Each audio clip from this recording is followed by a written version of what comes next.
Bismillahirrahmanirrahim.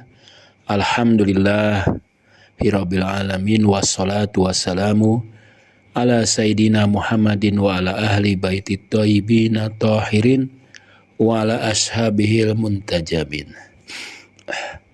Rasulullah sallallahu alaihi wasallam bersabda, al-mu'minu ya'laf wa yu'laf wala khairu fiman la ya'laf wa la yu'laf wa khairun nas anfa'uhum linnas.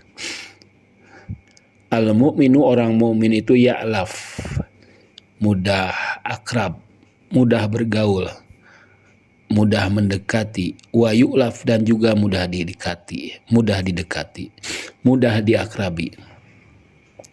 Wala khairu fiman la ya'laf wala yu'laf, dan tidak ada kebaikan bagi orang yang tidak mudah bergaul, bersosialisasi, wala yu'lab, dan tidak mudah didekati, diakrabi. Wa khairun nas, dan sebaik-baik manusia, anfa'uhum linas. Saudara-saudaraku, realitas bahwa kita berada di tengah-tengah kaum muslimin yang lain, ya, saudara-saudara kita, masyarakat Ahlus Sunnah wal Jamaah di Indonesia ini. Dimanapun Anda dikelilingi oleh masjid, oleh musola, dan kita tidak punya banyak komunitas kecuali di kota-kota besar. Jadi sebagian besar dari kita ini sendirian.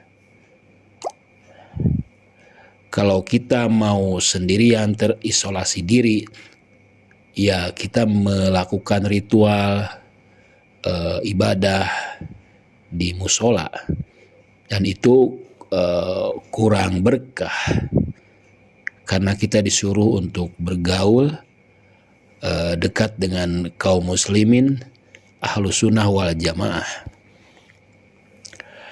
Kita akrab dengan mereka mungkin dalam urusan-urusan duniawi, dalam urusan muamalah. Kita bekerja sama dengan mereka, melakukan interaksi sosial dan sebagainya. Namun untuk urusan spiritualitas, sebagian besar dari kita menjauhi, menghindari, tidak mau terlibat dengan alasan ada perbedaan fikih, tata cara sholat kita berbeda, ya. Nah, ini perlu dikembangkan upaya-upaya untuk akrab dengan mereka, untuk mendekati mereka, tidak hanya dalam urusan dunia, tapi kita juga berjamaah dengan mereka, ikut tahlilan, ikut berzikir, ikut memandikan jenazah, ikut dalam kegiatan sholat Jum'ah, menjadi panitia, kemudian menjadi orang-orang yang mengelola, menjadi pengurus masjid dan sebagainya. Itu perlu dilakukan karena sebagian besar ritual-ritual itu sama dengan kita. 80% itu kan ada bacaan Quran, ada zikir, ya, ada munajat, ada dialog, ada ceramah, yang sebetulnya 80% sama dengan kita.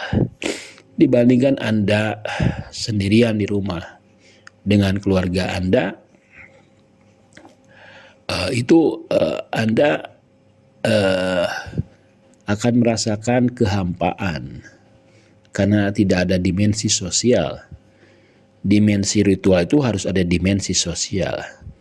Mungkin dalam sebagian hal Anda dengan keluarga Anda oke, wajar, tapi usahakanlah dalam seminggu sekali, sebulan 2 kali, Anda terlibat dengan kegiatan ritual mereka dengan kualitas yang baik, dengan sepenuh hati, total, bersama mereka dari awal sampai akhir. Karena kehadiran Anda itu penting. Kehadiran Anda itu menjadi pencerahan bagi mereka.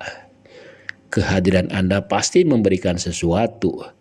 Karena walaupun Anda tidak menyampaikan sesuatu, Anda pasti diajak bicara, diajak berkomunikasi. Anda akan menjelaskan wawasan-wawasan yang mungkin berbeda dengan mereka. Yang bisa jadi wawasan itu adalah wawasan yang alternatif dan dibutuhkan oleh mereka. Yang kedua, Anda harus ingat bahwa manusia-manusia suci itu jiwa-jiwa mereka sudah sempurna. Mereka bisa saja meninggalkan tubuhnya ke alam kesempurnaan, ke alam spiritualitas. Tapi mereka tidak meninggalkan tubuhnya karena ingin merawat, ingin membina orang-orang yang masih lemah. Anggaplah misalnya mereka sebagai orang-orang yang memang masih lemah dalam pengetahuan, dalam wawasan. Jadi dengan kehadiran Anda di tengah-tengah mereka, dengan tingkat kualitas yang baik dalam sholat tarawih, dalam sholat jenazah, dalam sholat-sholat Idul Fitri, Idul Adha, dalam kegiatan Isra Mi'raj, kegiatan Maulid dan sebagainya, pasti akan memberikan pengaruh-pengaruh yang baik. Dan lama-kelamaan, kalau Anda sudah akrab dengan mereka, ya'laf ya, dan Anda juga sudah mudah didekati oleh mereka, yu'laf, akan terjadilah komunikasi yang baik. Akhirnya mereka akan tahu Anda adalah pengikut Ahlul Bait. Dan untuk orang-orang yang memang dekat dengan Anda, dengan lingkaran Anda, mungkin Anda tidak keberatan memperlihatkan tata cara sholat yang berbeda, adanya rukun iman tambahan dan sebagainya. Dan ingat, biasanya orang-orang yang dekat itu, lingkaran yang dekat itu, keakraban pertemanan itu yang paling penting. Jadi mereka tidak mempedulikan perbedaan-perbedaan seperti itu. Mereka juga akan terbuka karena melihat kebaikan Anda, melihat dengan jelas Anda itu adalah orang baik. Mereka melihat keikhlasan Anda. Mereka melihat ketawaduan Anda. Mereka melihat amanah Anda, kejujuran Anda. Terus terang Anda hadir di hadapan mereka.